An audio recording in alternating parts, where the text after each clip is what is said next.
Okay, I'll call this meeting of the Zoning Board of Appeals to order. Could we have a roll call, please? Mr. Armstrong, Ms. Chester, Ms. McLaughlin, Here.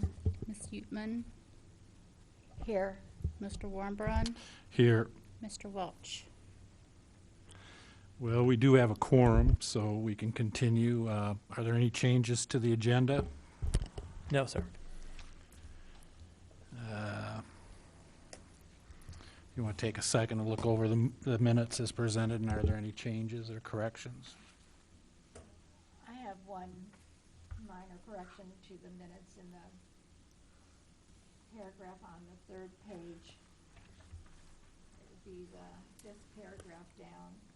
I think the word probably should be painting, get a different color to help blend it in, rather than treating. It's this paragraph right here.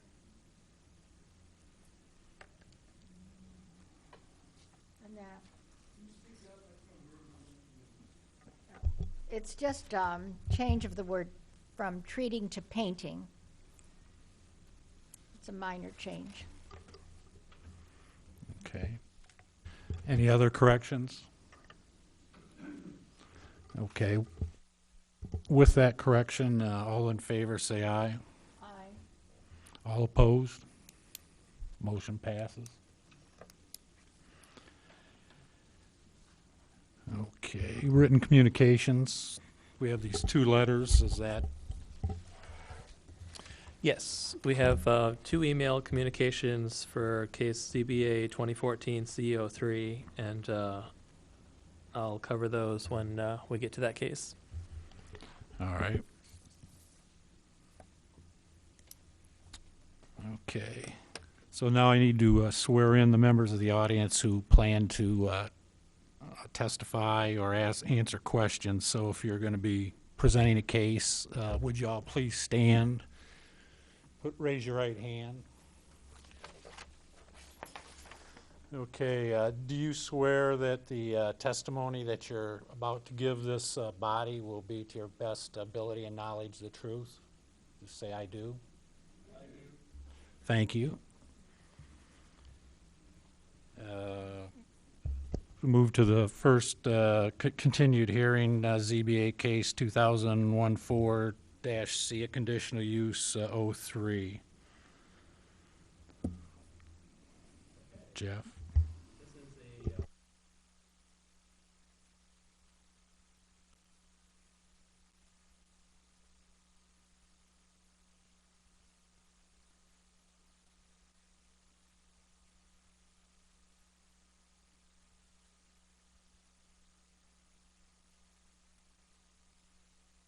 This is a square foot lot. The applicants live in the home and rent it. They intend to purchase it in the future. They are currently operating a home daycare occupation, which allows up to 5 children to be there at one point, 5 customer children. And the property owner is also in support of the application. Taking a quick look at the surrounding area. The property is in the West Urbana neighborhood, pretty close to downtown Urbana, on High Street and Cedar, the southeast corner. The surrounding uses are all single family and duplex to the east, west, and the south. There's a church a little bit further out to the southeast. Directly across High Street to the north, there is a 5-unit apartment building.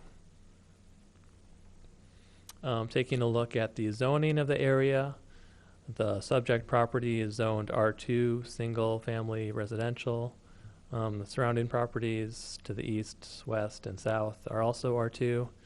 And the properties to the north are zoned R3, single and 2-family residential. And looking at the comprehensive plan future land use map, we see the property outlined in red here, and the future land use designated for this area, it's not noted here, but the color's light yellow. It's residential urban pattern. So the application, the applicants are proposing to have a daycare facility to allow 7 children during the entire day, and to have an extra 4 kids in the mornings and afternoons.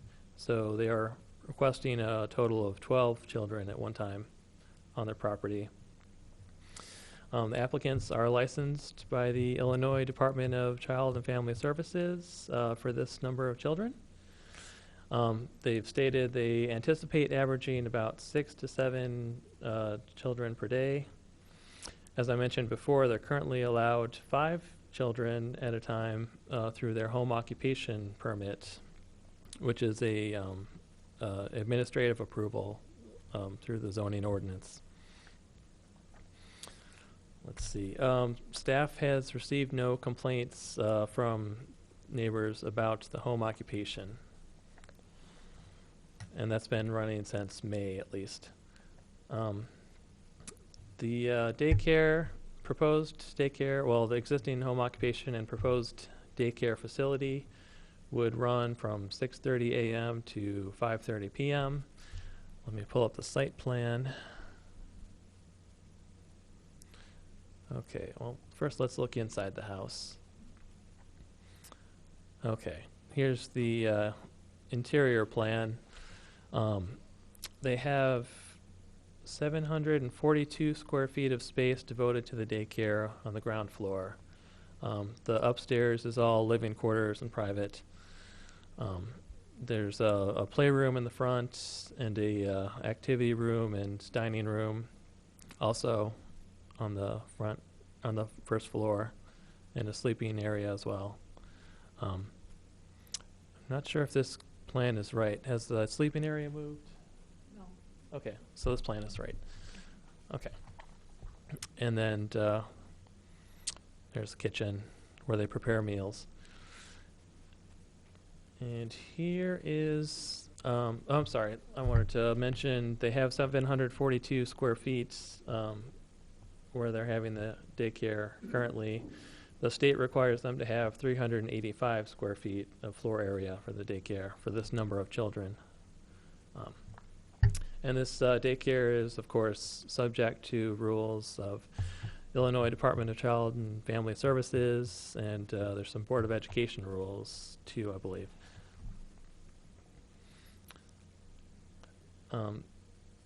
So here's a look at the site plan. Inside the house is where the daycare primarily takes place. There's a shared driveway which provides access to the parking area for the residents, and as well for the neighbor at to the east directly there. There's a fenced-in play area, and then there's a proposed drop-off parking area along Cedar Street, which we will be discussing in a minute here. So the reason for this application is that the city's zoning ordinance does not have the same language and child maximums as the state DCFS daycare licenses do. The state considers this use a home daycare. They would allow them to have all 7 kids all day and 11 kids total, morning and afternoon, as a home daycare. Under the city's zoning rules, the city has 2 types of daycare. A home daycare, according to the city, is allowed to have up to 5 children at one time.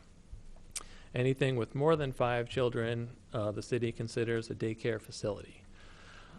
Home daycares are allowed with administrative approval in every residential district.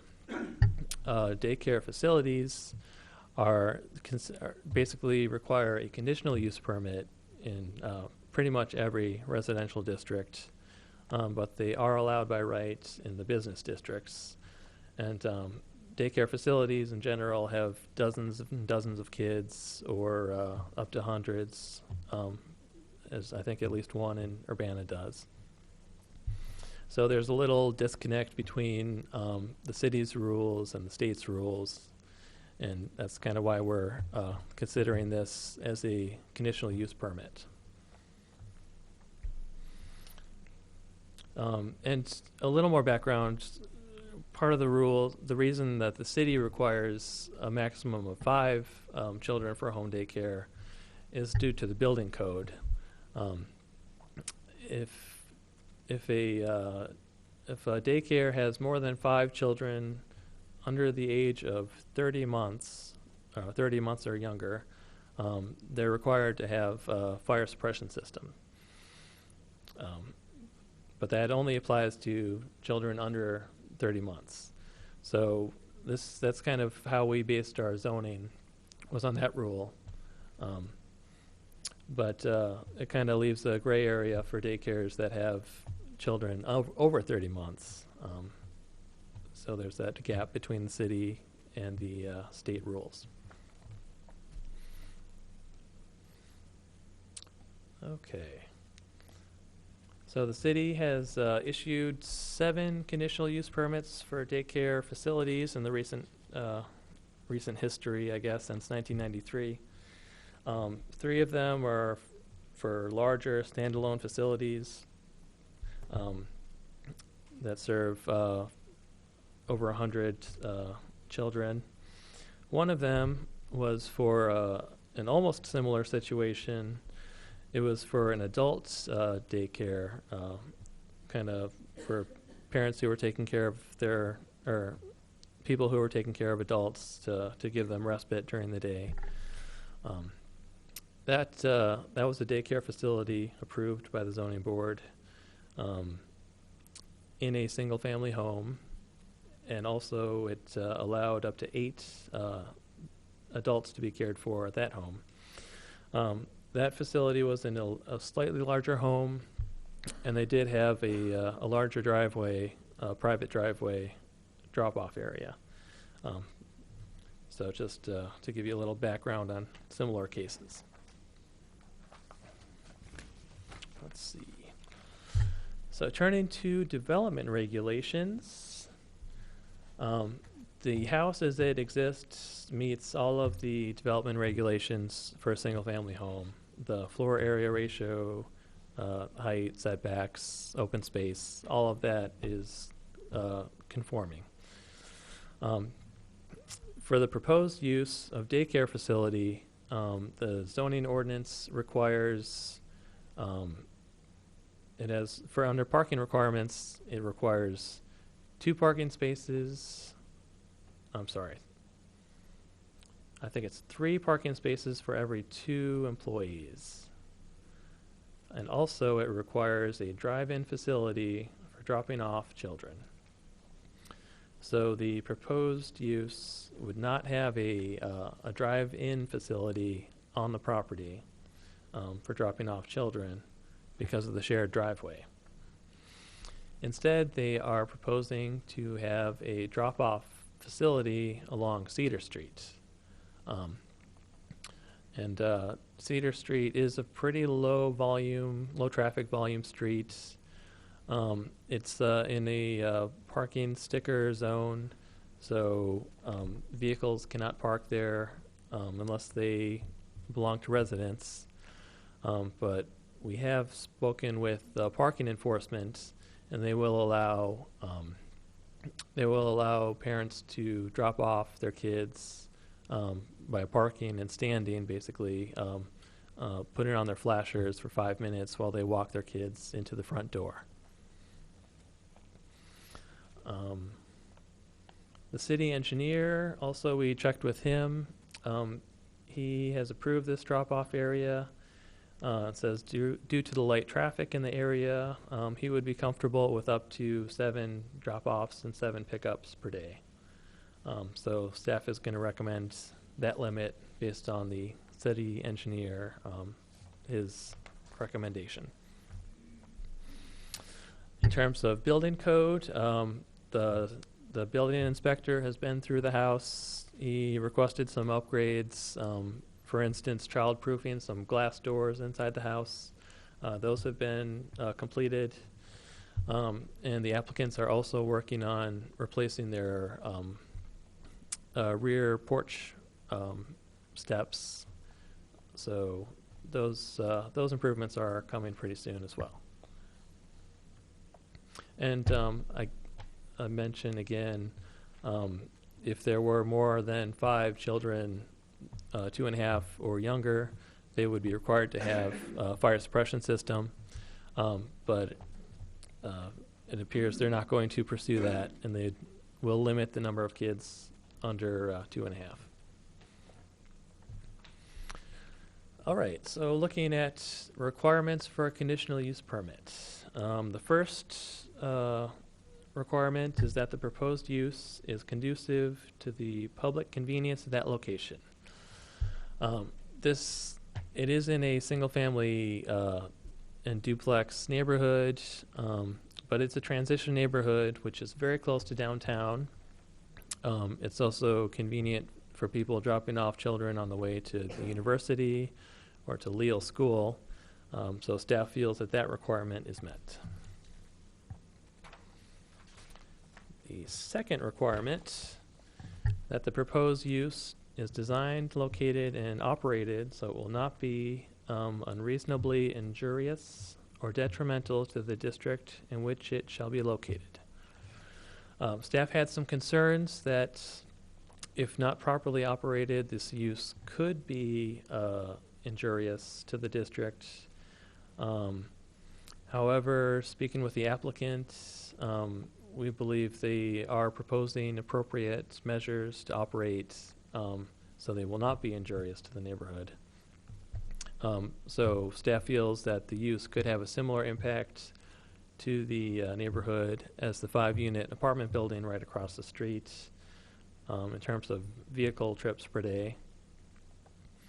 And again, we recommend using this designated drop-off area and conditioning approval upon not having any parents drop off children in the shared driveway. Staff has received an inquiry from the neighbor, the homeowner to the east. He had some concerns, but he's been working with the applicants on those concerns, and they appear to be going well. The last I heard, the immediate neighbor was not going to object. So as I mentioned, Zoning Board of Appeals may add some conditions to make sure that the drop-offs are not impacting the neighborhood, including the location, the number of children on site, and minimum time between drop-offs and pickups, things like that. The third criteria for a conditional use permit is that the proposed use conforms to the applicable regulations and standards of the district in which it's located. It's located in the R2 single family zoning district. However, that zoning district does allow for complementary uses such as schools and institutional uses and daycares when approved by either conditional use permit or special use permit. As I mentioned, the proposed use conforms to all development regulations as far as setbacks and open space, things like that go. But it would not conform to the requirement for a on-site drive-in for child drop-off. So, options tonight. The zoning board may grant the conditional use permit as applied for. The zoning board may deny the conditional use permit, or the board may grant the permit along with additional conditions and requirements as appropriate to or necessary for the public health, safety, welfare, and character of the district. Staff's recommendation tonight, as I mentioned, staff does have concerns about the operation, but we we feel those concerns have been addressed through the applicant and the conditions that we're recommending. So staff does not recommend denial.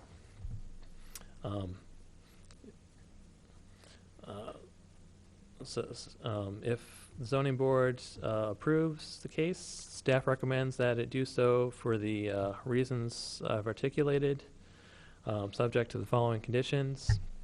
Number 1, no more than 7 children shall be allowed on site at any one time due to the engineer's what he recommended for the drop-off area.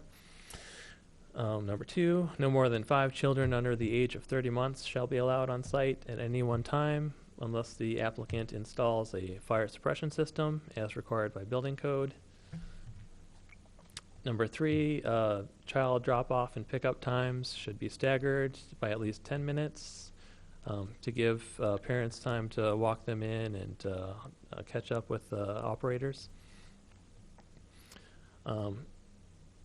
Let's see, number 4, drop-off and pickup shall occur in the designated area along Cedar Street as indicated in the site plan and shall be prohibited in the shared driveway. Number 5, facility shall meet all applicable federal and Illinois DCFS regulations, including the limits on the number of children. And number 6, the use must conform to all applicable building codes, and they must obtain a certificate of occupancy from the Building Safety Division. They do have a temporary building certificate of occupancy. They're just waiting on the completion of the work on the rear stairs to get the final certificate of occupancy.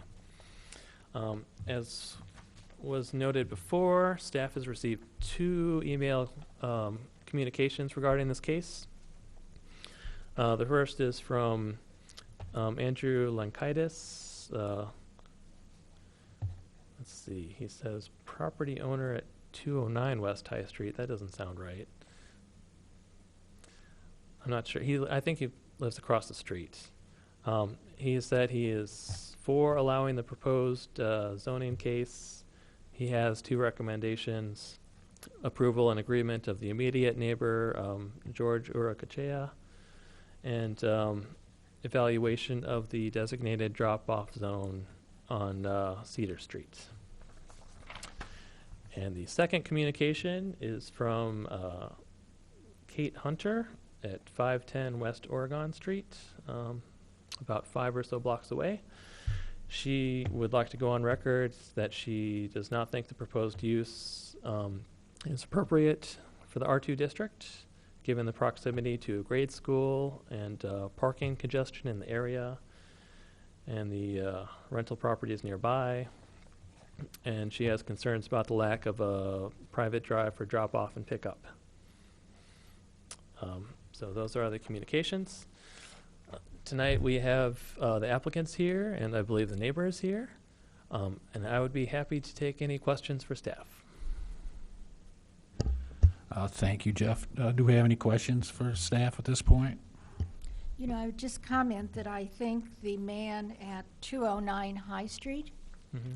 is on the south side. All the odd numbers are on the is Okay. on. He signed Yes. his letter as property owner at 209 West High, but I'm pretty sure he does not live at that address. So it is Mr. George who lives at 209 West High? Yes. Which is then next to 211. Yes, immediately east. Okay. Ashley? This all seems to be mostly centered around the parking issue. That's the main staff concern, yes. What, are there any alternatives to, I mean, is there any possibility for on-street, like a private drive, like one spot for the drop-offs, or what are the options there? So you said private drive, you mean off-street? Right. Right, okay. We were looking at the area in the southern portion of the site that would kind of lead up towards the garage, Mhm. But there was an issue, you can see the shadow of a utility pole here, and there's Okay. a guy wire right there that blocks off any access in that area. Anything north of that would really be eating into the play area. So it's looking like, short of having that guy wire moved,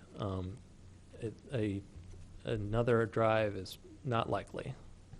And you compared it to the apartment building across the street or nearby. Mhm. How does that compare to like visitor parking policy at that apartment building? Yeah, the apartment building, I don't know what the visitor parking is, but I think they do have parking for all their units in a parking lot, so it's a bigger parking area just for Mhm. that building. But in terms of number of trips per day on the street, it would be similar. Okay. I guess I'm just wondering, since the drop-off times are so short, how to measure that impact or how to compare that impact with a different use. In reference to the email about parking as well, I don't know, it's just hard to balance that because the amount of time they would be there is so short. I understand that the Mhm. trips obviously have an impact, but I don't know. It's hard. I forgot to mention, we did a survey back in April. I went out there in the morning and counted the traffic, and there was, I think, one car every 3 minutes or so would drive by. This was before the daycare was in operation. So the traffic in the area is pretty light.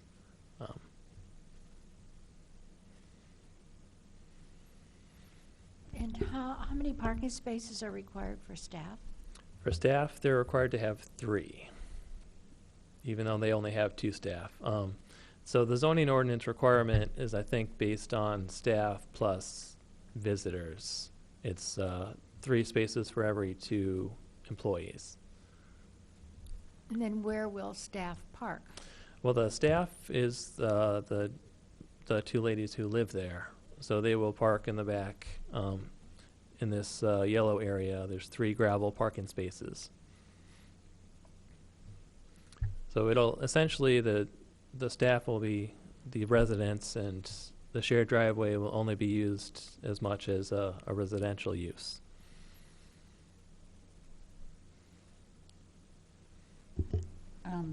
Does the conditional use permit go with the applicant or with the property? The property. So anybody who could rent this property at another time could have that conditional use permit? If they abide by the conditions in the site plan, yes. But as I mentioned, I think the applicants are looking at purchasing the property. I mean, I just drove by there on the way here, Mhm. and that side street was full of people parking. Okay. It is a very narrow street. It is, yeah. It's not a standard size street, Yeah, it is parking on one side. right? So.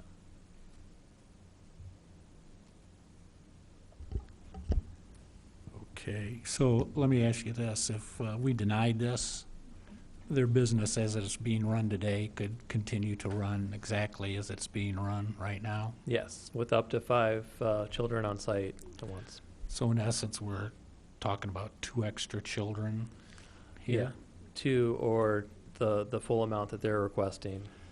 Those are your Okay, options. then, the way you're talking, I'm kind of getting the feeling that you've talked them into 7 instead of 11. Is that the case or Well, not? that was our recommendation based on the city engineer, what he thought the proposed impacts the street could handle.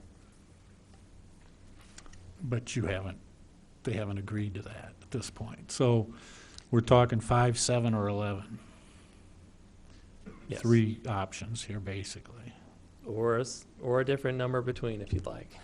It's my understanding that the additional on top of 7 or 8 are part-time, either before or after school. So it's not 11 or 12 full-time.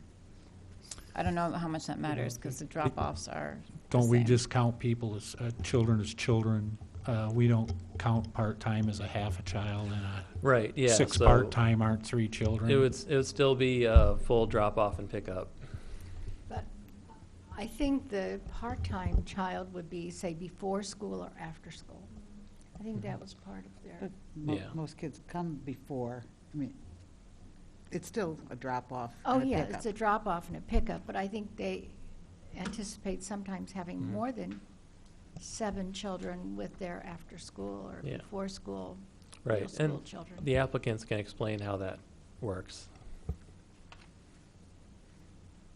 Then I have one more question on the square footage of the stuff in here. The diagram gives us all the square footage, but it doesn't give us any dimensions of the rooms, but the sleeping area, you have 193 square feet.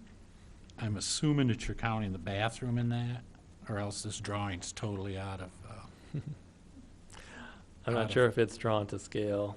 We'll have to ask the applicant. okay. Thank you. Any other questions for staff at this point? Thank you. At this time, if the petitioners would like to approach, if you could state your name and sign in on the piece of paper there. Thank you.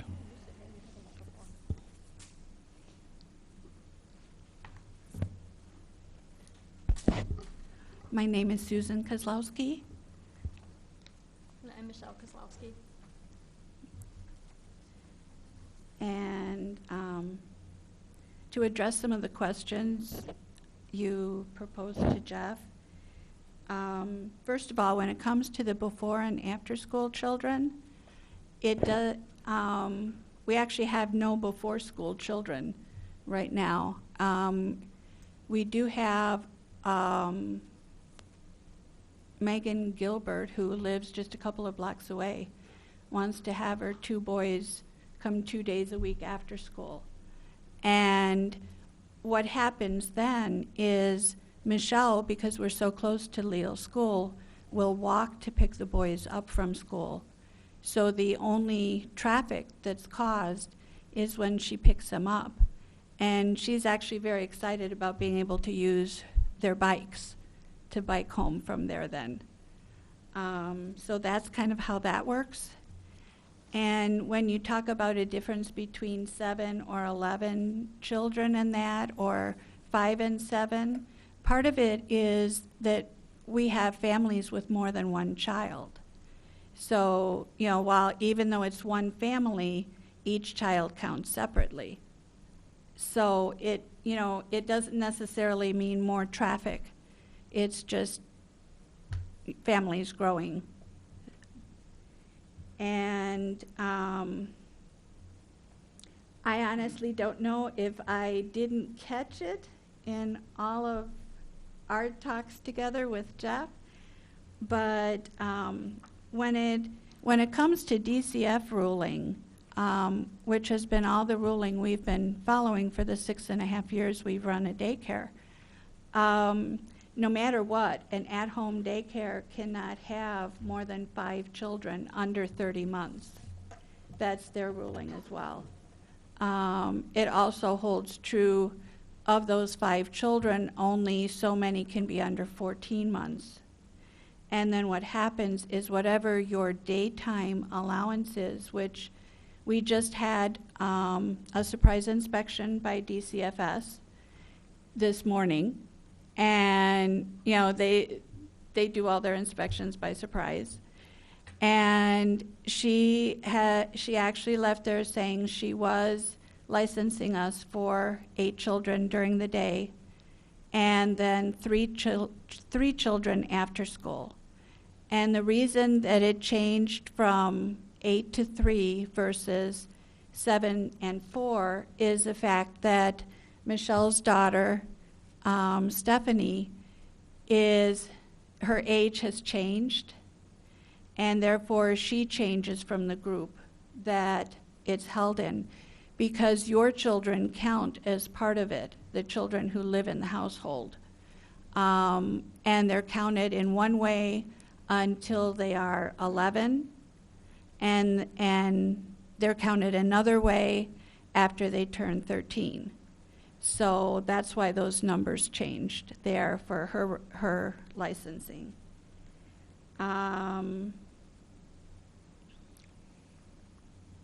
Let's see. I was writing down notes as you were speaking. I do have letters here, one from our landlord, which is just showing his approval and everything of the daycare. He knew we intended to have a daycare there from the very first time we met with him. We also have some letters from some of the families we've helped in that. Just, saying how they feel we kind of rate, and that, and also what we give to the community and that. So, I'd be glad to have you see them. I only have one copy of each with me. I didn't know how many to make in that. Our scale of our rooms up there, they are not in proportion. I am by no means an engineer of any kind. When we took the square footage of the sleeping room, that is just the sleeping room. The bathroom was not counted in that at all. And, like I said, I'm just, I see, okay, this room looks more square to me, so I draw it square on the paper and, work like that. I apologize for that. But the measurements are correct, and our DCFS representative did her own measuring today of the rooms as well, and verified that the measurements were accurate. So, because she has to do that for her records as well. One thing I do, I just kind of want to go on record of saying, and, it doesn't, I don't know if it really applies to us asking for this now, but this was, I've ran a daycare for 6.5 years in Urbana and never realized that we had to go through zoning for it. And it was our landlord who actually told us about it. And then, of course, we followed through. But, in our trying to figure it all out, we questioned DCFS, we questioned CCRS, which is Child Care Resource Center, and none of them were aware of it either. So, there maybe ought to get some word out so that people are more aware of it. And when you kind of said it kind of is, 5 versus 7 versus 11, this is our only income for 4 of us. We don't have high rates. We keep them as low as possible to help new families because we've been there. We know there are struggles, and financial struggles are worse today than when I raised my children. We wanted to do a proper daycare. And before we even started this, I went back to school, and I got a degree in early childhood development and early education, just because we wanted to dot all our I's and cross all our T's. It meant that much. We do this to make a living, but we do this because we want to make a difference with children. If anything was to be on my gravestone, that's what I want it to be, that, I made a difference in a child's life. What else did I say we were going to say? Okay. We have been talking with our neighbor, George, we've assured him in the time so far we've operated the daycare, I will admit one of our parents pulled into the end of the driveway because there was no parking space. It's the only time that happened. And he said he would have driven around if it wasn't for the fact that, in fact, he's a DCFS investigator and he had to pick up his son, drop him off home very quickly, and go to a investigation. So, you know, he's there, I'm sorry, but, you know. And, you know, we're trying very hard to meet everything we can. And I know I had read today, you know, there was a remark from a neighbor talking about some high weeds we had. And I agree, we had some high weeds for probably about 2 weeks, you know. And we haven't done all the improvements we want to with the yard, you know, especially in front, because I so want color in front. But also, you know, we got this house and students had just moved out of it. There was so much work needing to be done.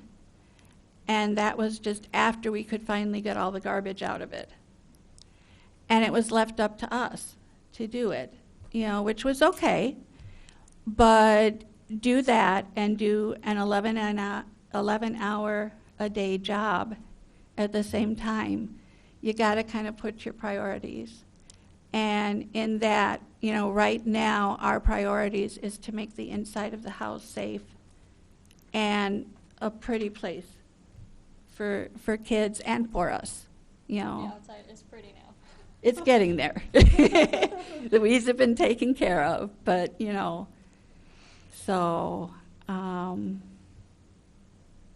anything else? No? Okay. Does anybody on the board have a additional question?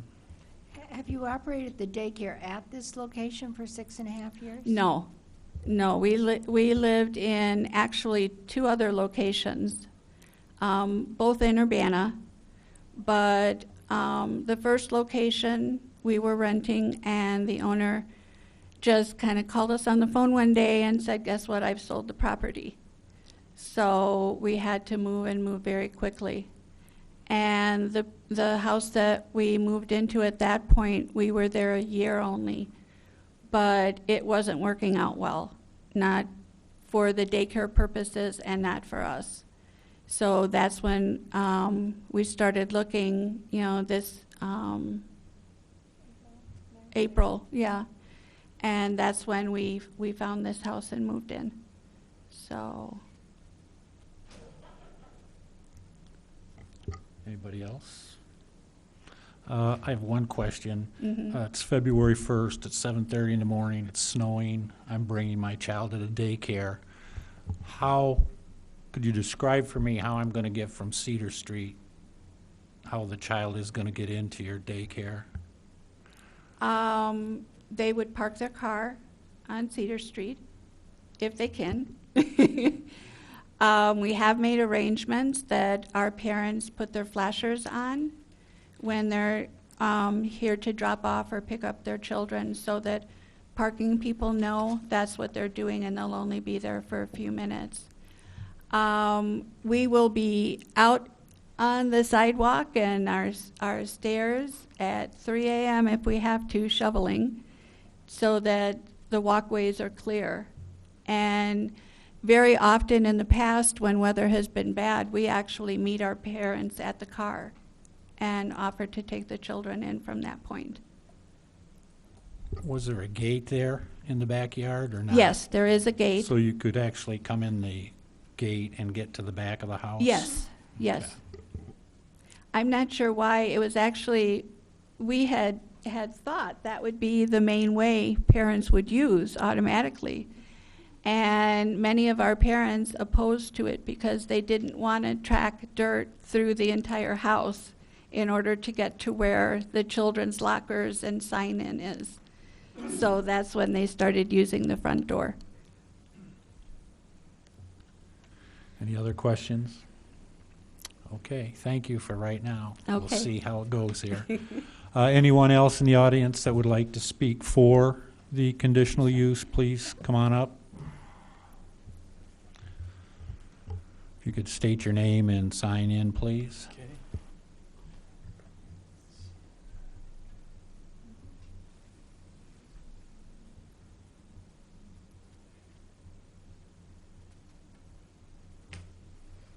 Good evening. My name is George Yurkache, and I'm the neighbor directly to the east of Sue and Michelle. You know, I have to confess, at the beginning, I wasn't sure. I had my own biases and my own kind of formulated opinions about the proposition of a daycare right next door to my home. But over the last few months, I have to admit, I mean, the evidence is clear that they've done a wonderful job. They're very kind, easy to talk to and work with. So I'm here tonight to endorse the support of the daycare. Anybody have any questions? You do? Have you been impacted by the parking situation at all? No, I haven't. Okay.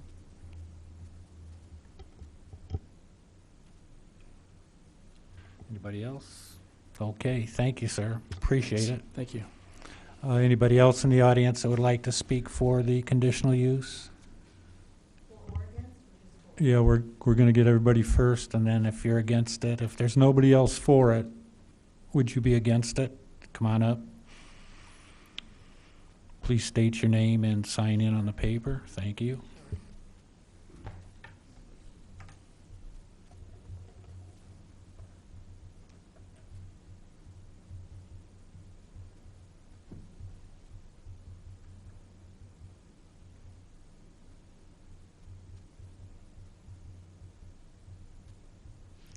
Hi, my name is Tamara Chaplin, and I live at 209 West California, so 2 blocks over and right next to Leal Elementary School.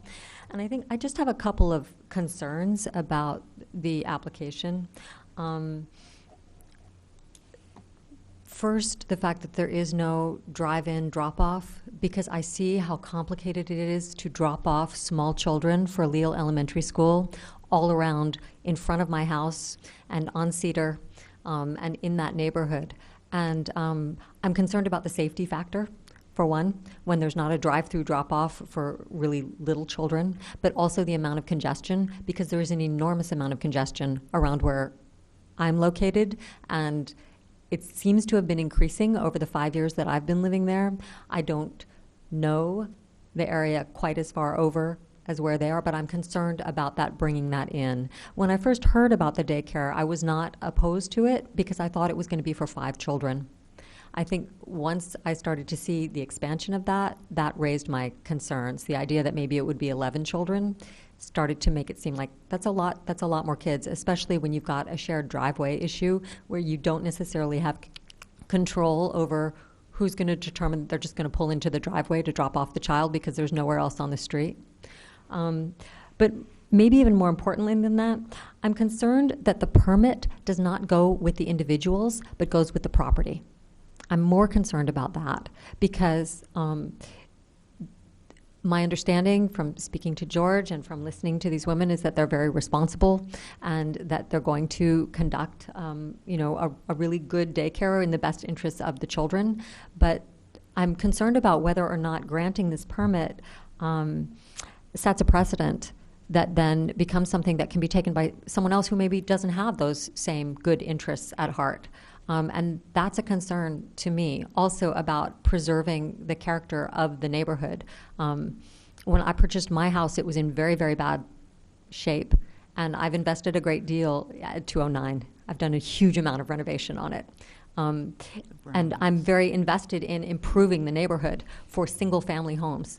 And now that this house has been turned back into a single-family home property, I would hope that we could encourage that to happen. Another possibility, perhaps, would be the idea of postponing a hearing on this until after, if they intend to purchase the house, until after they've purchased it, when we know that then the property does belong to them and there can be some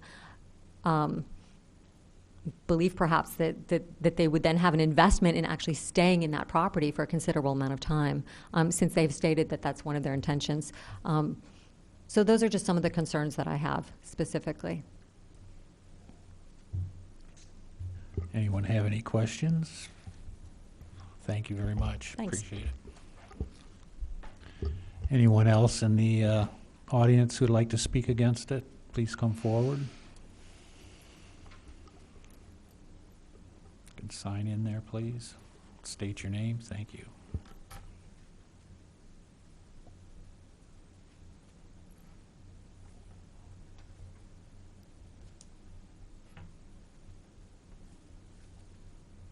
I'm Lauren Senoff. I live around the corner at 308 West Illinois. I'm also happen to be a social worker, so I'm very moved to hear that the intent and integrity around which they operate is incredible, and so for that I'm very glad. I am opposed to it going over the limit of 5 due to primarily the change in the ordinance for zoning. I too have invested a lot of time and money into improving my home on Illinois Street. I have been surrounded by a lot of rentals that are very run down, and it is also a speedway, Illinois Street, and I know when you turn that corner, there's very little room to wiggle. So though they're not bringing in tons of traffic, there are children, and people really don't care. I've asked the city for a sign on Illinois Street that says, please slow down, there are children at play. And I was told that that couldn't happen because if children moved out, the city would be stuck with a sign. Okay, that happened once before when they put in a sign for a deaf child. So I can't imagine once we change the ordinance that the city is going to be too quick to take it back. And that concerns me a lot. So that's where I stand with it. Yeah. Questions, anyone? Thank you. Anybody else in the audience? I think that's got about everybody. Do we have some questions for the staff here? Or is a motion in order? Mr. Wombrun, if I could just address a couple things.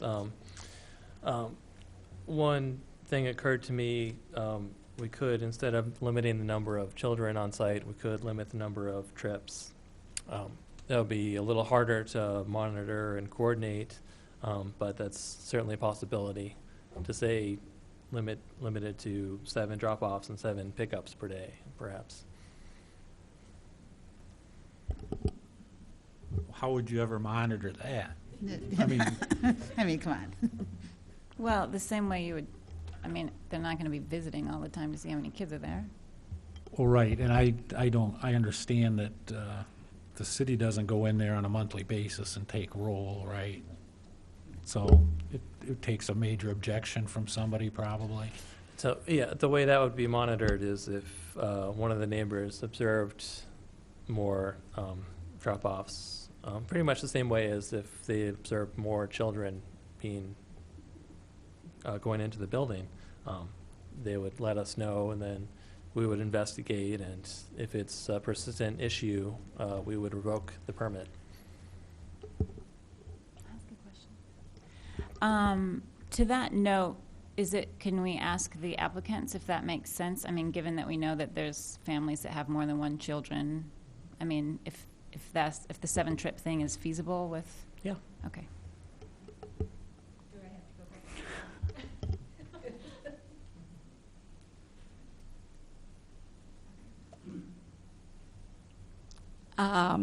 I have to admit, too, I was wondering how you would monitor that.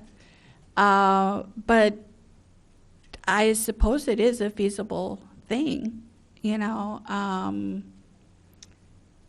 It's probably not much different from counting heads. You know, counting heads, I have to admit, you know, you mentioned no one's going to come in once a month, but I'll tell you, between DCFS and the Federal Food Program and the Illinois Board of Education and all that, we get a minimum of 9 visits a year. So it's almost monthly, and they do take head counts and whatnot. You know, but you know, it would definitely be a feasible thing with a little tweaking here and there, maybe, you know. And if I could make one comment on something that one of the people spoke about, when it was mentioned, maybe wait until we buy the property, and then, knowing that we would intend to stay. I have to tell you outright, if we stay with 5 children, we won't be buying the property because there'll be no way we can afford it. So I figured, put that out there. That's just the honest truth. So. I mean, I think the issue really is the head count, not, that's what you talk about in the zoning ordinance. So that's what you really have to pay attention to. Can I say that, really though, when we talk about the issues here, it's not about the head count. They have more than sufficient square footage. They're within Illinois regulations, et cetera. The parking really seems to be the sticking point for everyone. Right, and could I interject, once again, then the staff could monitor the parking and at any time revoke this decision if we thought the parking was, out of hand? Right, yeah, again, it would be complaint driven, and there would be a warning, and then we would follow up with investigations, and if it persisted, we could revoke the permit, yes. The parking is not the issue for me at all. It's the head count. Okay, well, we have several issues with somebody. Any other questions of anybody here before we have a motion? Can I ask what the head count concern is based on?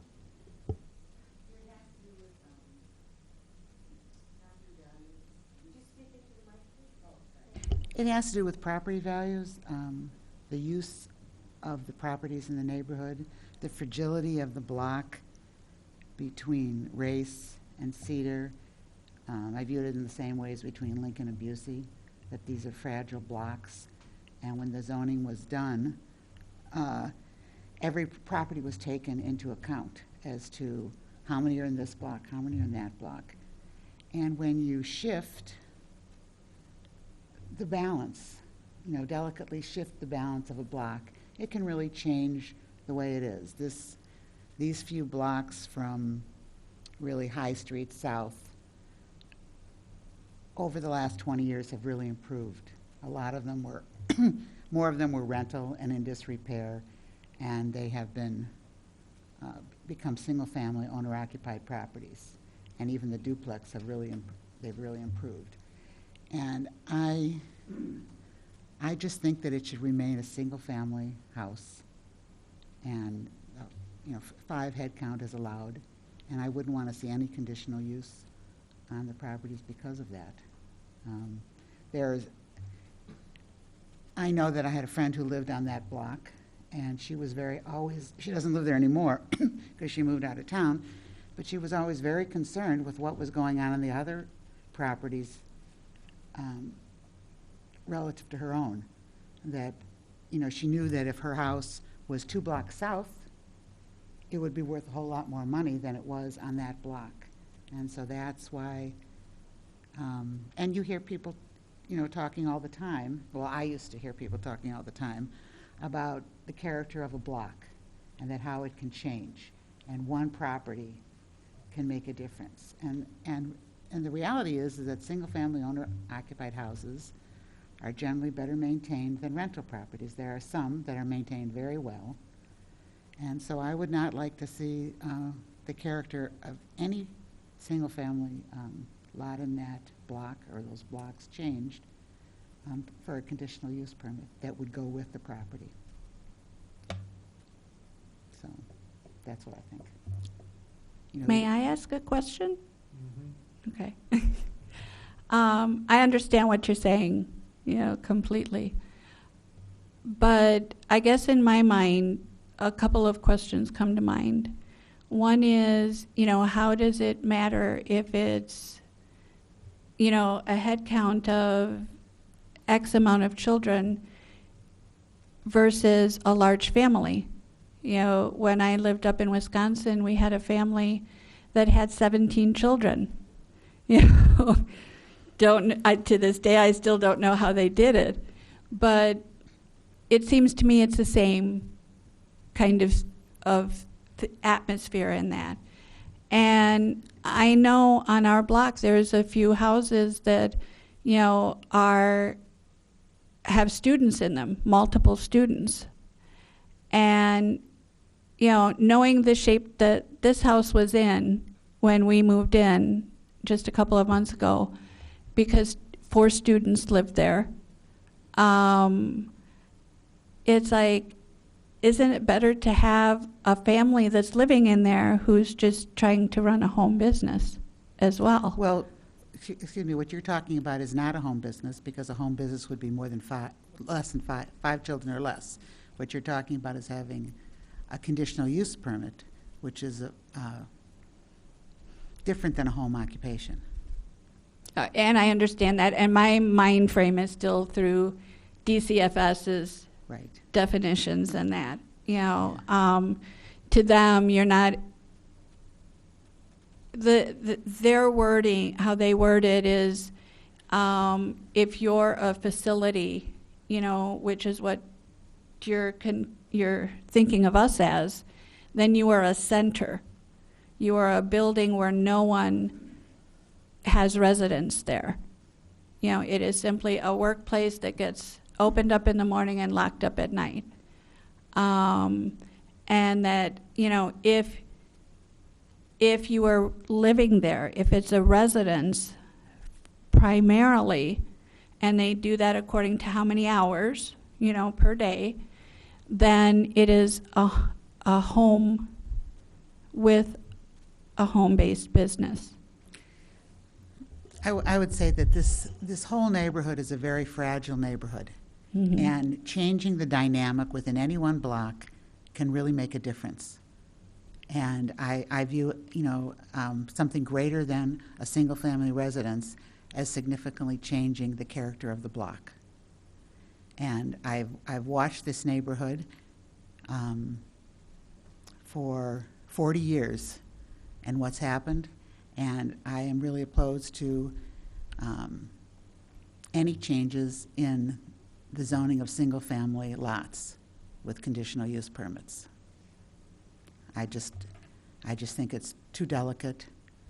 I don't view this as any different than what happened on Ohio Street, with Neighbor House, when they wanted to change one lot in there to a different zoning. They're very fragile when when they have more dense occupancy on one side, and I'm really opposed to any change. Thank you. You're welcome. By approving this, would this open up applications for other daycare facilities, not just home-based daycare, but daycare facilities in the neighborhood? Yeah, as Sue mentioned, the DCFS and other agencies aren't really on top of letting their daycares know about the zoning requirements. And the city is not really on top of looking up all of the daycares to make sure they have the right approvals. We mostly catch them when they apply for certificates of occupancy. So like the facilities versus home occupations, facilities have to come in for a certificate of occupancy when they're moving into a new property. So we always catch them. But the home-based ones, or the ones that are considered home-based by DCFS, we really don't catch very much. So it's, if we're aware of them, we'll ask them to go through the process.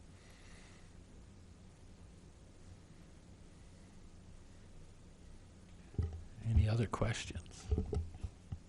Somebody like to make a motion? Thank you.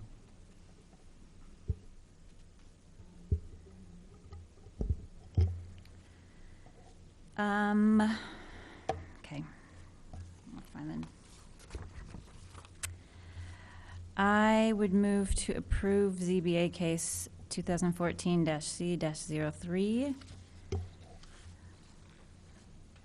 Subject to the following conditions.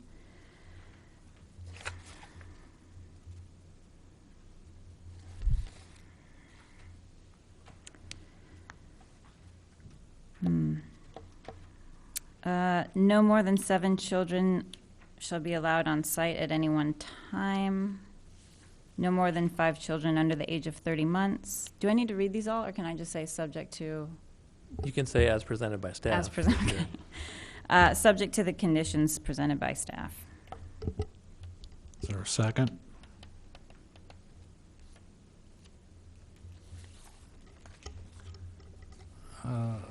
Okay. I don't hear a second. Is there, here we go. So another motion in order then? Well, we need to get a second before we can have a question about it, can't we? Or can we have a friendly question? You can have a question, yes. We can? Okay. Did your comment say no more than 7 children at any time? Well, that's the condition listed by staff. Okay, so how is that stated? Can you read it? No more than 7 children shall be allowed on site at any one time.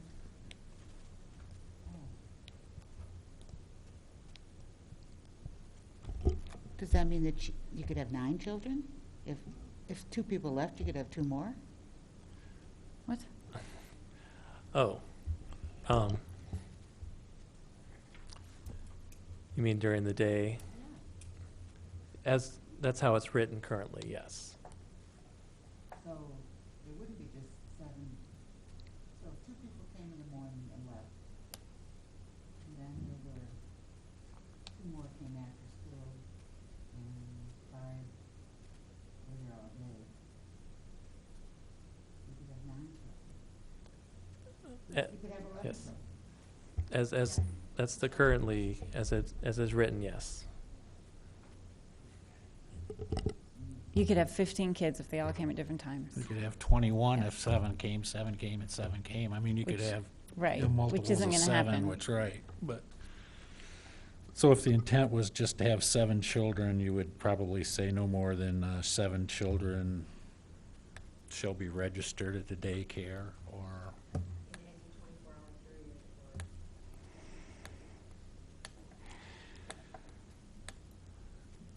that is your intent, isn't it, or is it? It's not my intent. Well, is that the staff's intent? Let's ask Right. that. Let's go That's- that way. Yeah. Yeah, that was, yes, the intent from the city engineer, I guess. And his intent was based on the number of drop-offs and pickups. His intent was to have no more than 7 drop-offs and 7 pickups Per day. per day. Yes, and we somehow translated that to 7 children at one time. So this is really about so the recommendation from the engineer was really about trips. I guess Yes. this is where kind of the confusion lies a little bit. Personally, I'm in favor of being conscious of the trips, but I know there's like a separate issue about occupancy. So maybe that's what we need to parse out.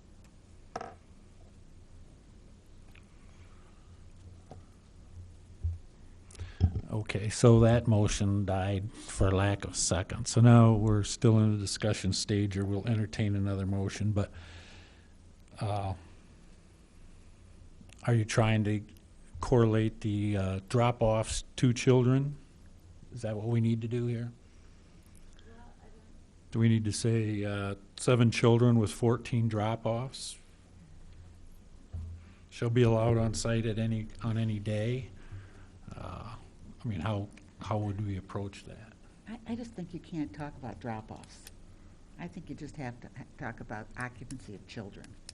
How many children are allowed to be in the home during the day, for the whole day?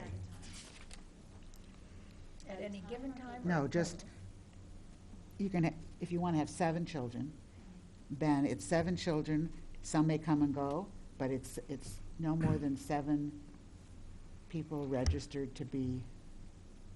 Well, you could take, excuse me, but you could take the language from the city's daycare home where it says they have a total of 5 children, during all or part of the day, is how they describe it.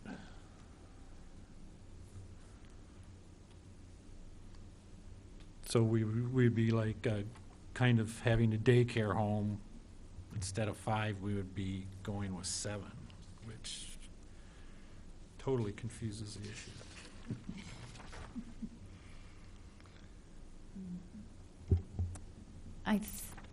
It's tough with the numbering and the timing and the all-day or the part-day as well, because I think there's like a larger economic issue here where I don't also want to be restricting the potential for other daycares in the area, in-home or facilities. Like I don't really understand the economic part of it either. So I'm hesitant to, yeah.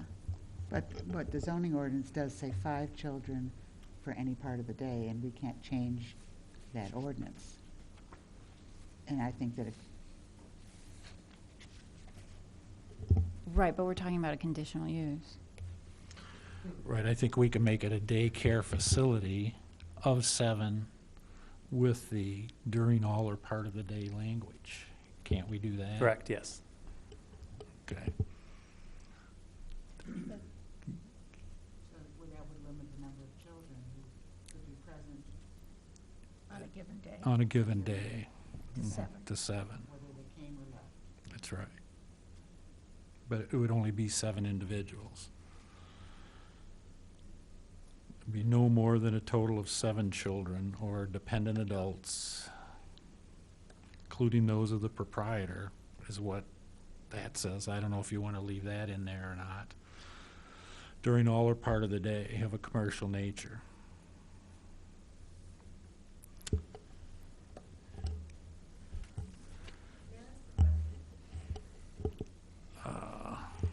Sure, come on up, please.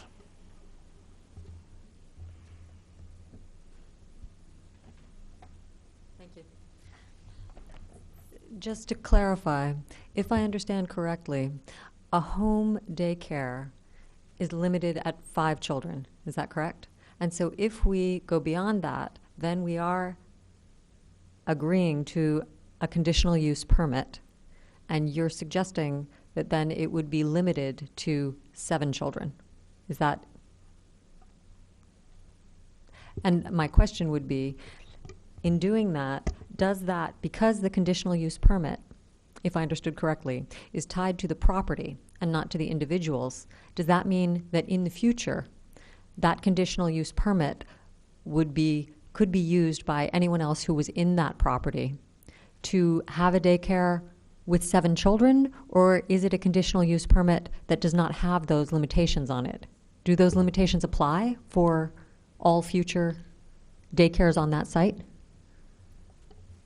Yes, they would apply to the property for any potential future daycares. Okay, thank you.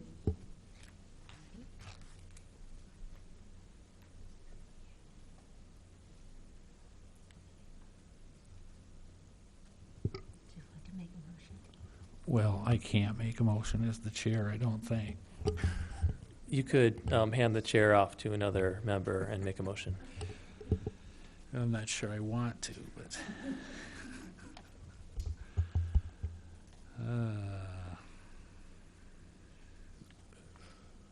Does anybody else want to make a motion? Try it again, or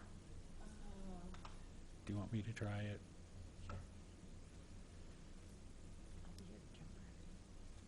Ashley, what do you think?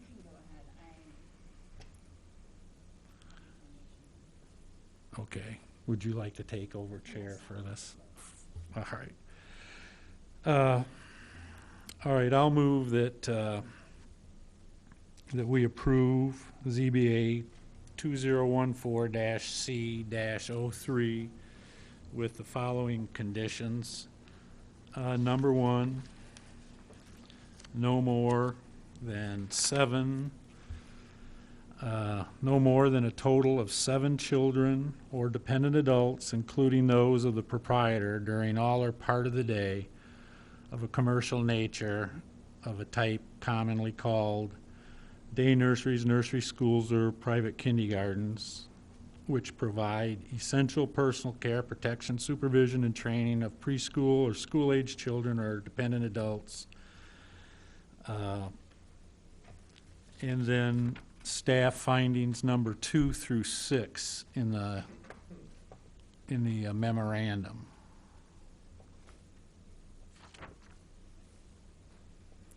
Is there a second?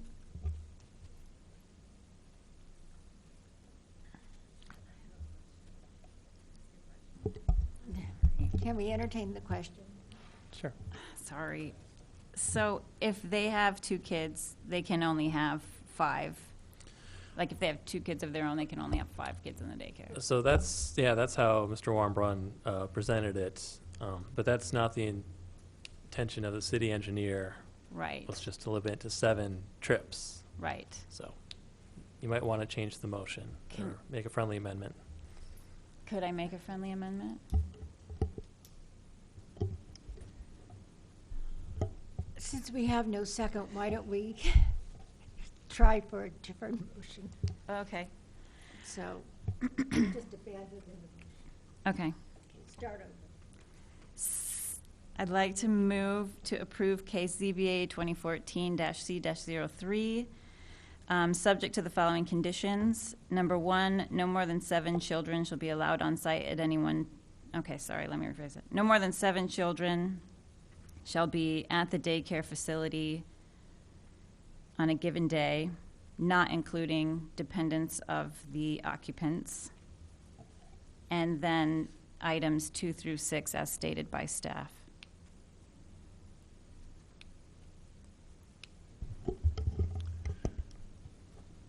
Am I back now? All right. Is there a second? I'll second that. All right. It's been moved and seconded. Is there any discussion? Well, doesn't that make it up? So you would have 7 children, plus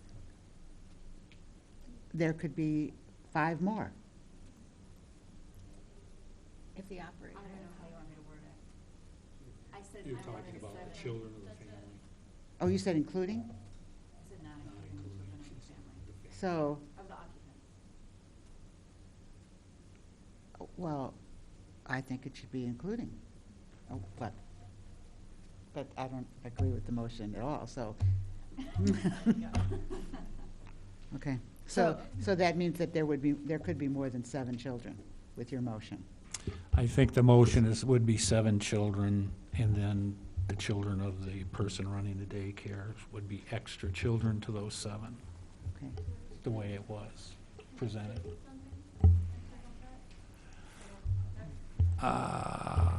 No. Well, Just, they have 2 children in the home. They stay up in their rooms while the daycare is going That's- normally, so. right, but It's it's the language of, I don't know if it's the language of the state, but it's the language of the city of Urbana in the 2 things that we're dealing with here that include the children of the people. Right, so I was basing it on the engineer's proposal about limiting it to trips. Right. Okay.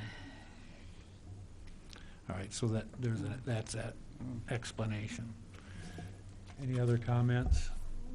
Well, given Ashley's proposal, it would still require then a conditional permit. Oh, yeah. Yes, Should we vote have to about pass 5. this, yeah. It'd be, definitely. Anything else? Joanne, anything else? So the engineer was saying that it didn't matter how many children there were? Yes, the engineer was only looking at the traffic level on the street. So the engineer really didn't talk about the number of children? Right. Okay, so he was talking about how many trips are on the street and whether we should be concerned with, how we could be concerned with that. Correct. Right. As opposed to, he wasn't addressing the issue of children, which is a whole nother thing than car trips. Exactly. Okay. So,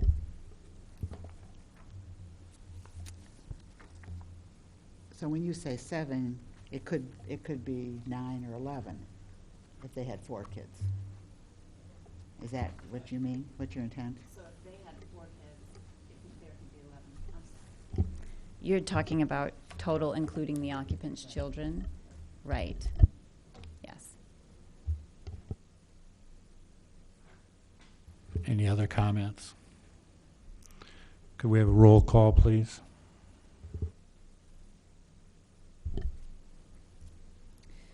Ms. Chester? Ms. McLaughlin? Yes. Ms. Utman? No. Mr. Warmbrun? Yes. I believe that motion fails with a 2-2 vote. Correct. Okay. So that ends that particular case, correct? Is there any recourse at this point?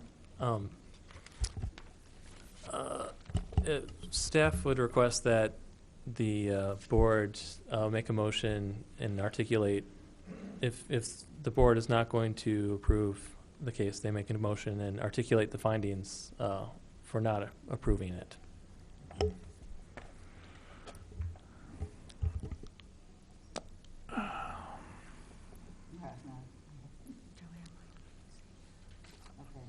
Right, we'll need somebody, I guess, then, who voted against it to do that. I could do that. But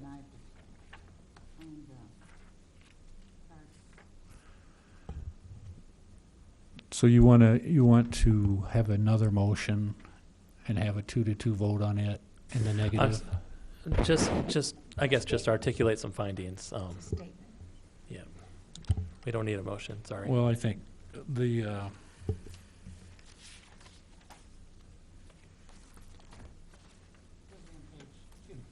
2 of them, and then your occupancy thing, the third one, I think, but.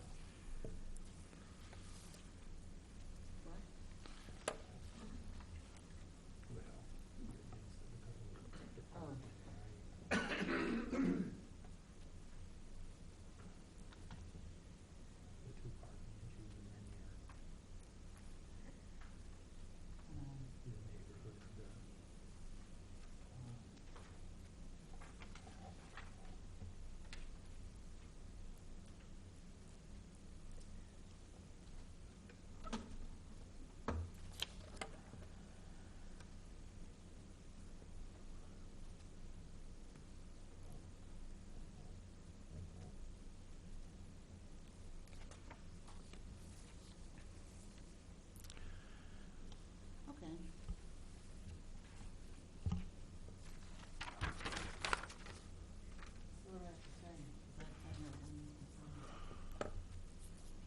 You're just stating why the motion didn't pass. Your reason. So the motion didn't pass? Or how do you say it? Well, I don't ever remember doing this, but,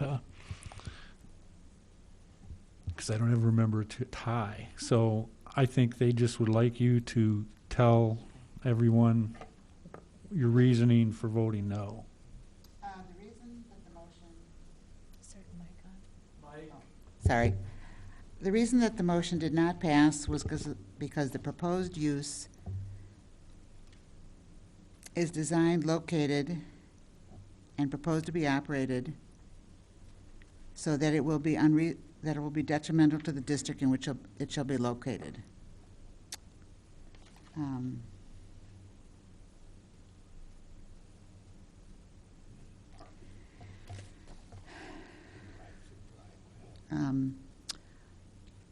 The fact that there is no off-street drive-up for children to be dropped off or picked up.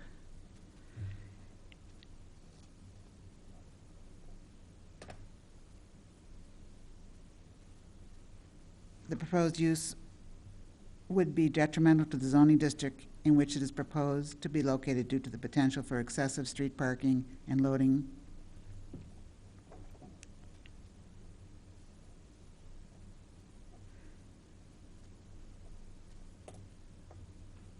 The proposed use would not preserve the essential character of the zoning district in which it is located.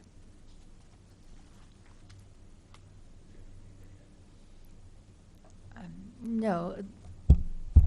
The only thing I would add is that I think it could potentially change the character of the neighborhood. Okay, thank you. Okay, so moving right along. Okay, this is We have a new public hearing, ZBA case 2014, Major 05. Max, you've got this one? Yep. Good evening. Thank you, sir. Thank you. One moment.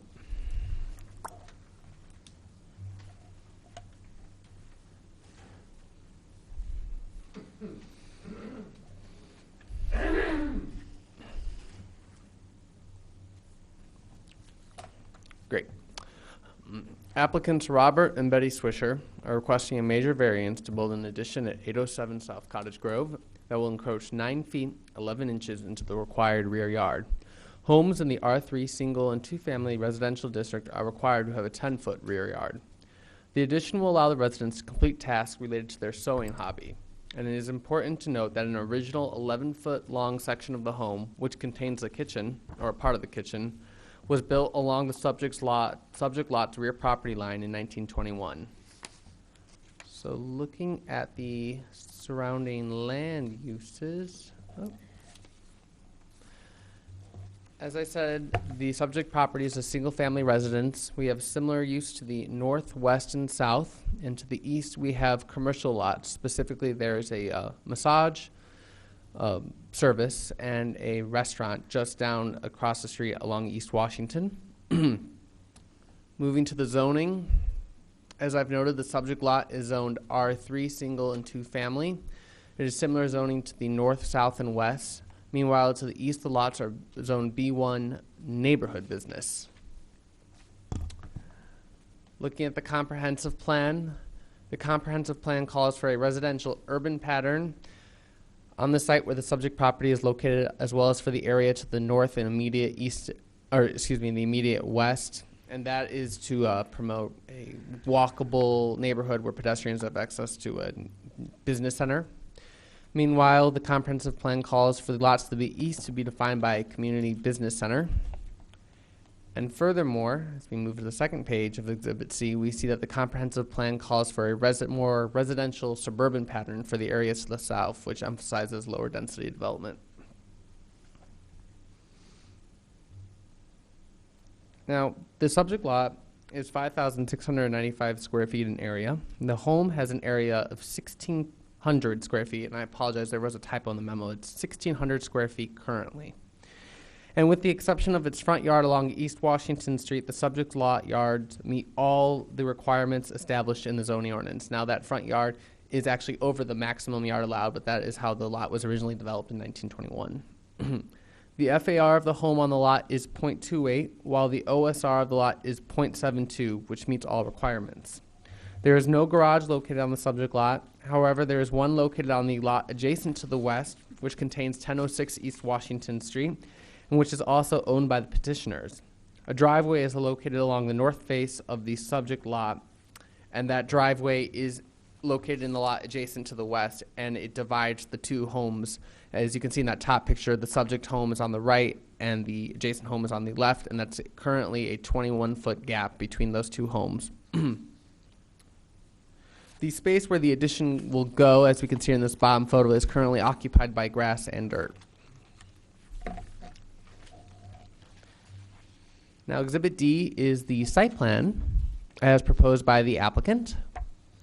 As you will see here, the proposed addition would be 264 square feet in area, increasing the home square footage to 1,864 square feet.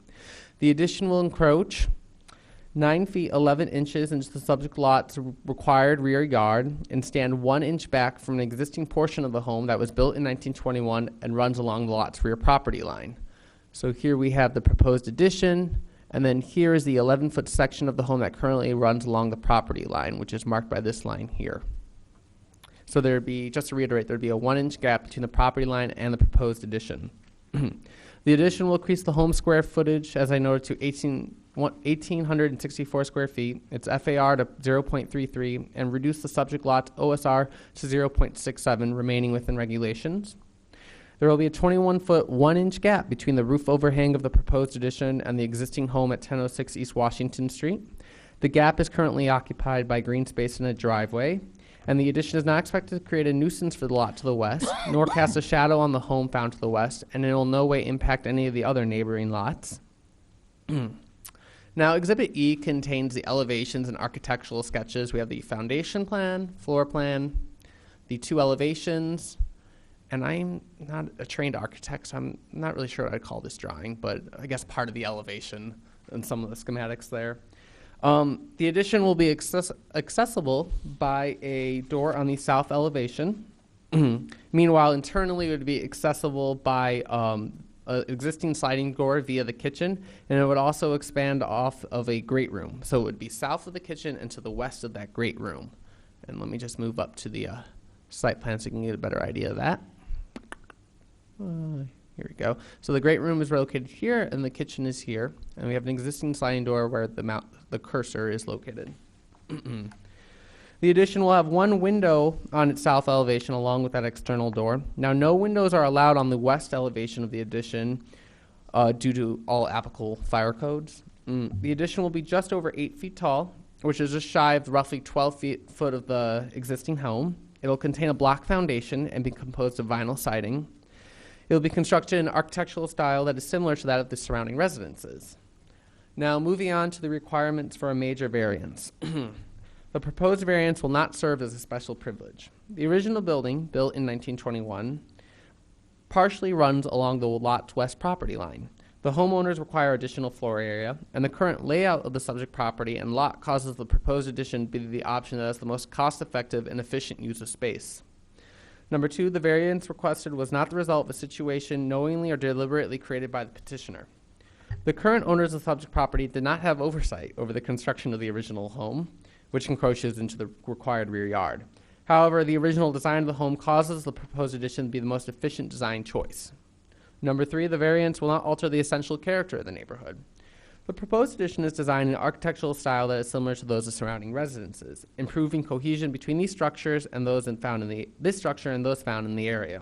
It will also improve the aesthetic and potentially economic value of the subject property, potentially providing improvements to the overall block face, and moreover, the proposed addition will enhance the use of continue the use of a home as a single-family residence and make it more appealing economically. Number 4, the variance will not cause a nuisance to the adjacent property. The petitioners are the owners of the property immediately to the west of the subject property, and the proposed addition is not expected to cast a shadow on the house located to the west, as its roof overhang will be located 21 feet 1 inch away from the roof overhang of the proposed addition. The proposed addition will not create any other type of nuisance nor impact the lot located to the north of the subject property. And lastly, number 5, the variance represents the general minimum deviation required. The requested variance represents the minimum amount of space needed for the petitioners to complete the proposed addition. The Zoning Board of Appeals has 3 options in case 2014-major variance-05. A, you could recommend approval of the major variance as requested based on the findings outlined here. B, recommend approval of the major variance as requested along with certain terms and conditions. If the Zoning Board of Appeals elects to add conditions, I ask that you articulate those findings. Or C, deny the major variance as requested. If you elect to do so, I ask that you articulate why you have denied.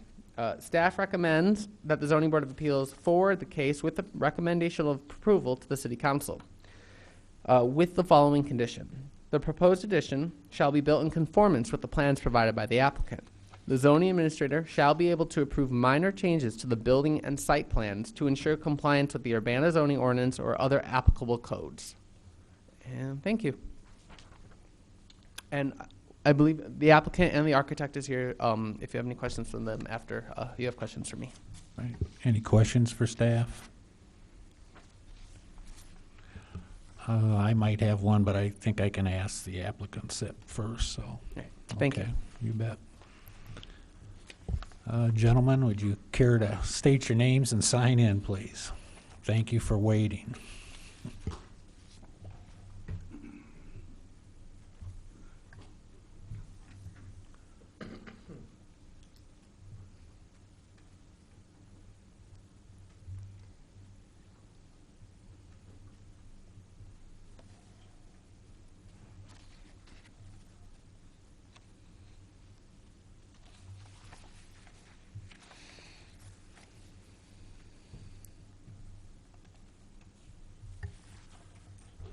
I'm Bob Swisher.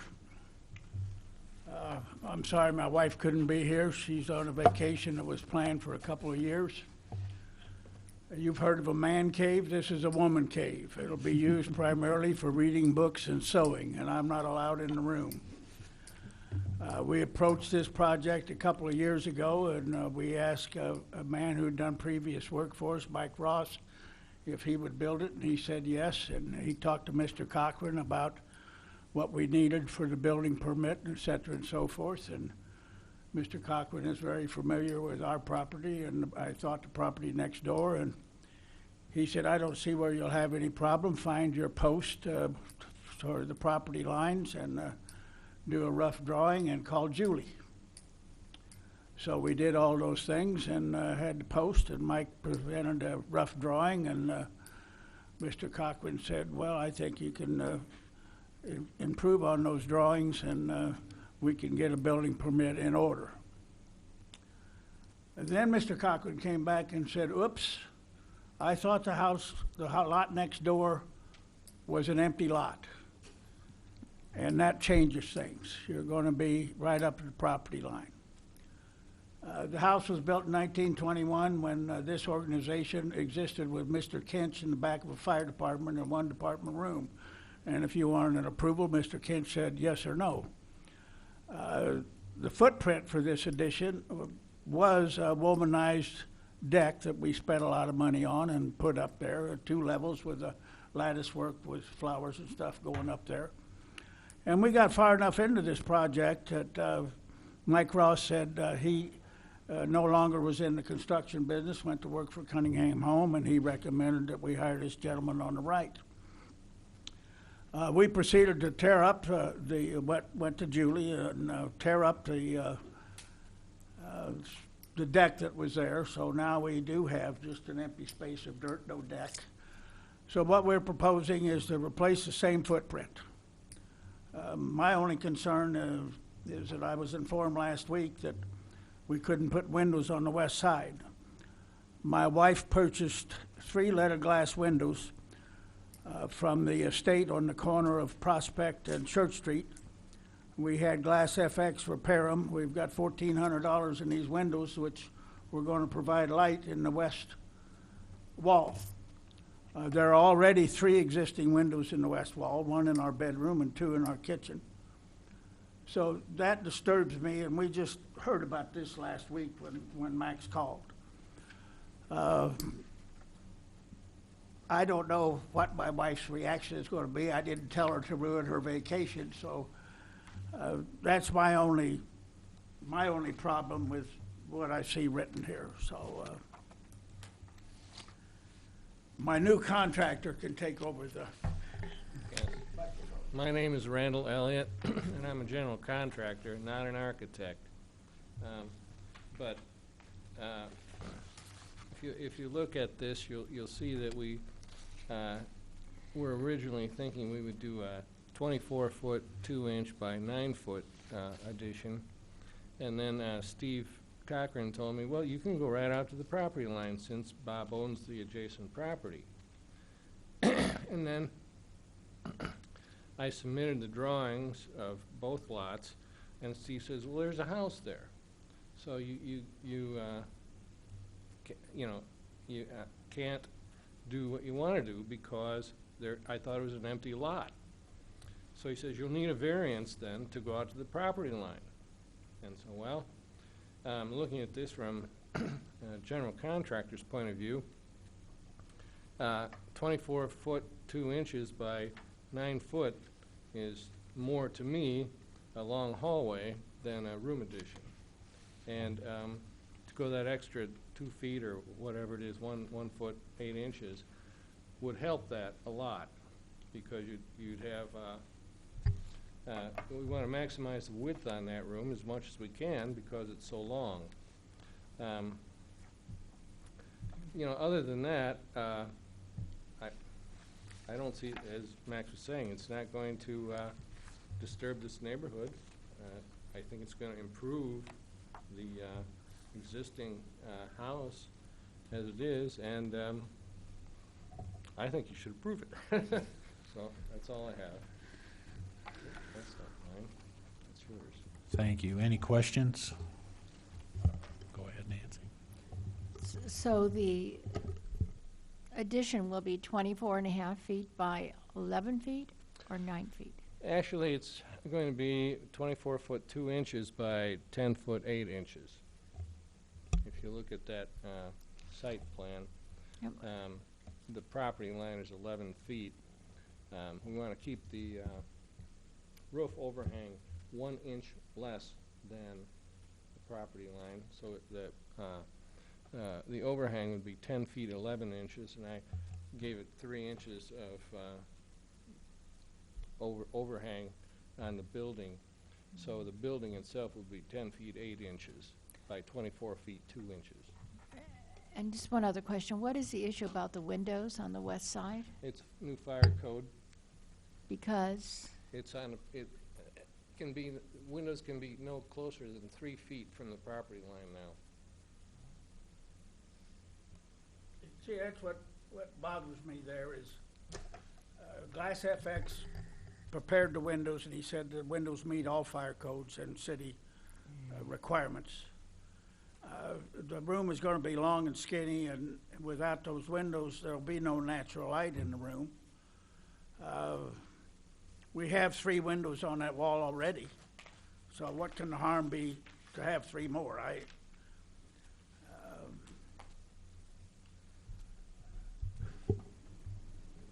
And I admit, we've been at this a couple of years, and we've started and stopped, and we've changed contractors, and Mr. Cochran's been in the picture and out of the picture, and it's been confusing. But it all seems like a moot point since we're already on the property line. We already have 3 windows on the property line. And I might add, I didn't tell my wife about this problem because I didn't want to ruin her vacation while she's over. Does anybody else have any questions?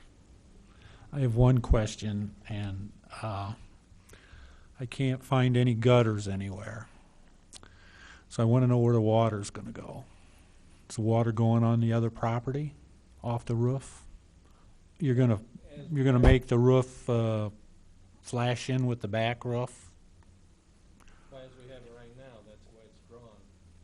Is there a valley then in the middle of the roof? There's a driveway that has a swell that empties out into Washington. It goes to the south of Washington Street. We had a driveway put between the 2 houses, and there's an incline for natural drain off from rainfall, and the house next door's gutter goes into the driveway out into Washington Street. Our sump pump goes south through the property and out through the property. to the Right south. now your sump pump goes where you would be building the addition, Goes right? underneath it. You're right, Yeah. it would be in Right that space right adjacent. now towards the front, Right. towards Washington. So there are gonna be no gutters on the roof on the west side? That's correct, not the way we have it drawn right now. Okay. Anybody else have any questions? Okay, thank you, guys. Yes, go ahead. We don't have any control over fire code, correct? That's No, that's nothing we should the comment building on. safety department, and there is a, I think there might be a building code board of appeals as well. Okay. So what can you tell me about dumping water on another property, even though you do own it? If they didn't own that property, I think that would really be an issue. Your thoughts? It is a concern, but it sounds like there's a swale there now. I guess one way to deal with that would be to create a drainage easement or something like that, to memorialize that the water is going to be going that way, but it will be allowed to travel on the adjacent property through an easement. And they could do that separately, and we would just put that in as a condition? Yes, sir.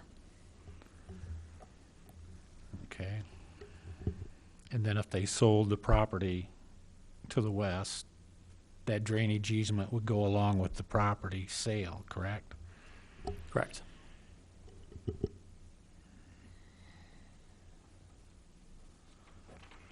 Do you guys have any problems with that? Okay. Any other questions of anyone? I'd entertain a motion.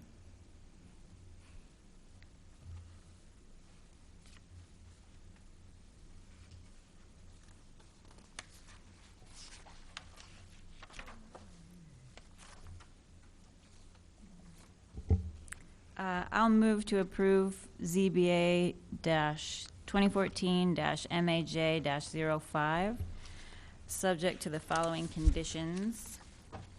Well, subject to the condition as stated by staff, and that there be an easement to clarify that drainage from the subject property's addition will fall onto the west, the property to the west. Does that make sense? Is there a second? Second. Okay, it's been moved in second. Is there any discussion? Could we have a roll call, please?